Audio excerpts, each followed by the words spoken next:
Hello everyone, this is Colson Santos, and today I am going to be going over Frances Tiafoe's upset over Rafael Nadal and why a notorious choker finally got over the hump against one of the greatest players of all time.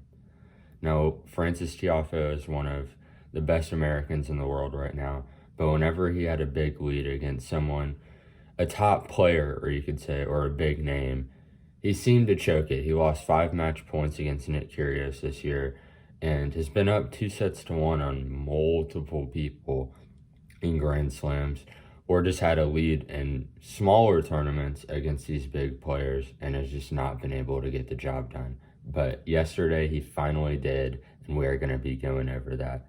Let's get into the video. All right, here we go.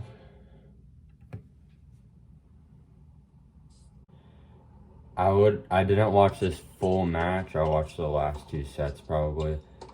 But I have no idea how long these rallies were, but I would be shocked if they were as long as this, because Tiafoe makes too many errors to contend with long rallies with Nadal.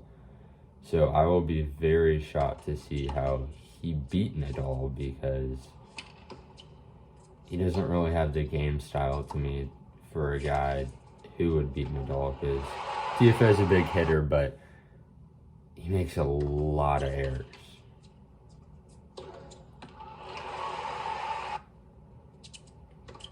He's got a really big serve, though, a very underrated serve. Wow.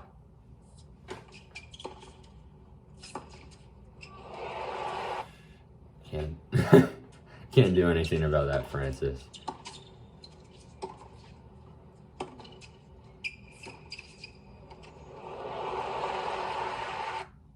He's known when to approach the net, though, which is a good sign. I've never really seen that out of Francis. Okay, good. He's gonna go in there.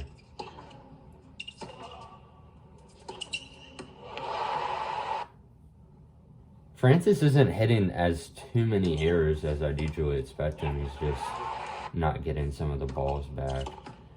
But he is hitting some really good shots. Like, right there was... He broke there. Good break.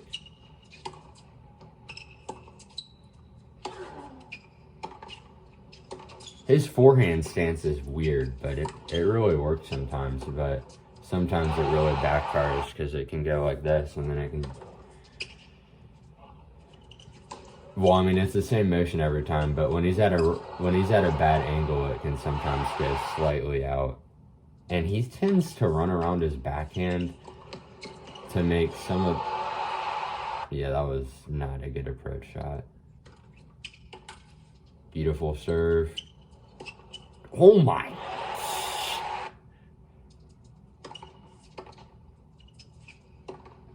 There we go.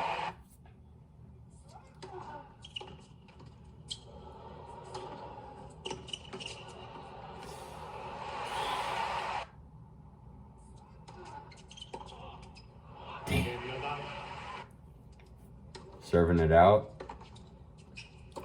I've noticed that Tiafoe does not have the biggest second serve in the world, but he does have a crazy fast first. But when he's not hitting his first serve, that could be a problem.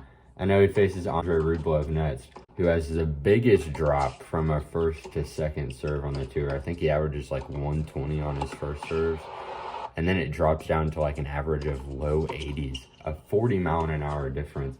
I would not be surprised if Francis is up there, though, too, in the biggest drop, because he has a pretty fast first serve, and then it drops pretty fast, too, on his second.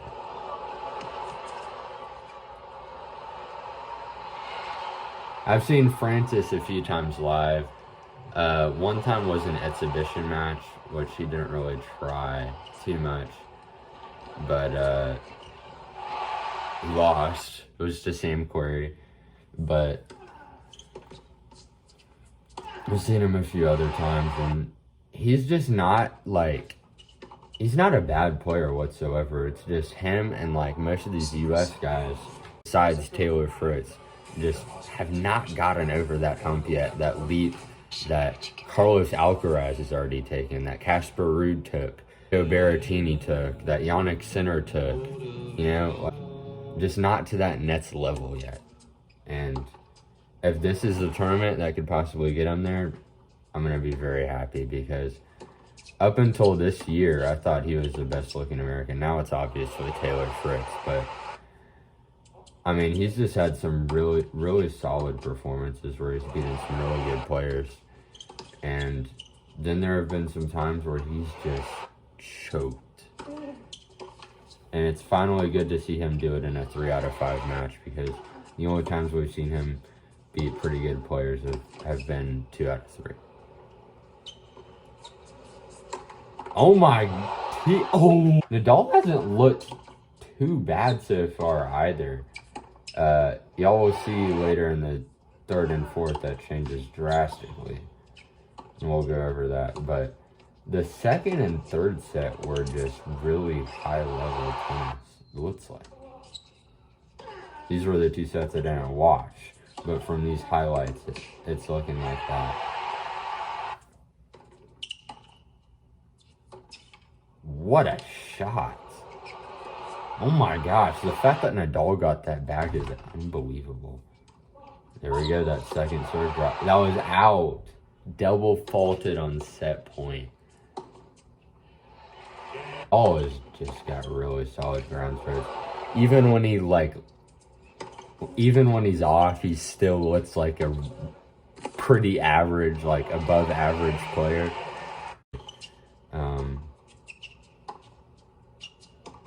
This moment has been waiting a long time for him, and I'm just really happy he's finally gotten over that hump and onto a quarterfinal where he's going to face a guy who he beat last year, which I really hope he can take out Rublev again, because that'd be crazy to see an American in the semifinals of the US Open. I recalled a stat of Nadal's by the announcers in the match yesterday.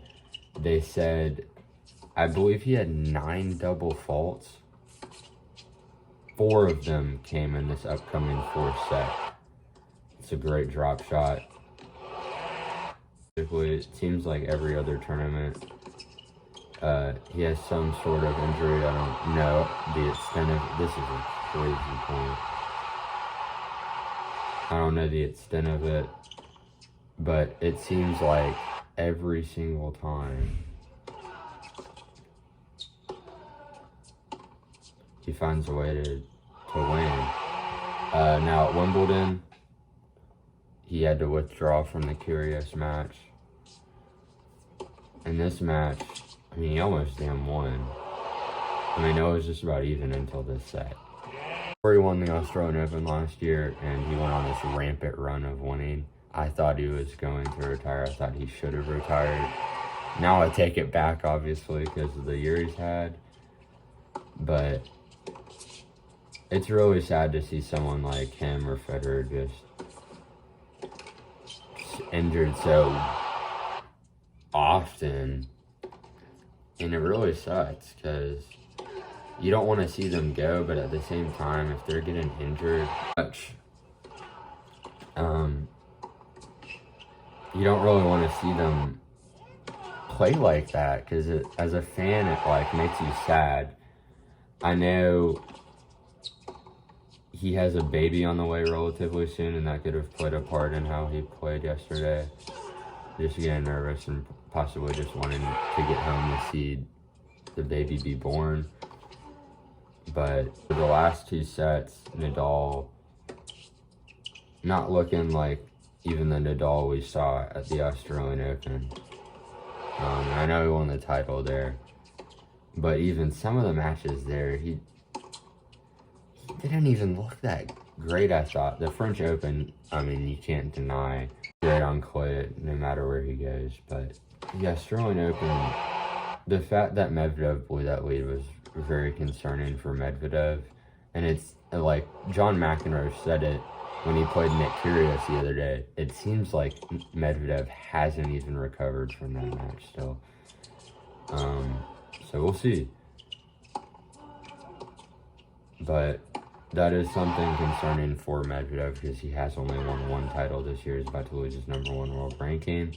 Nadal in this match is not getting the balls back that he usually would get, and not even attempting some of them, which is crazy.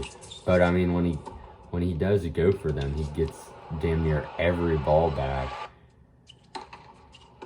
But I think this just might have been too big of an ask for him, because and this is it here. Yeah.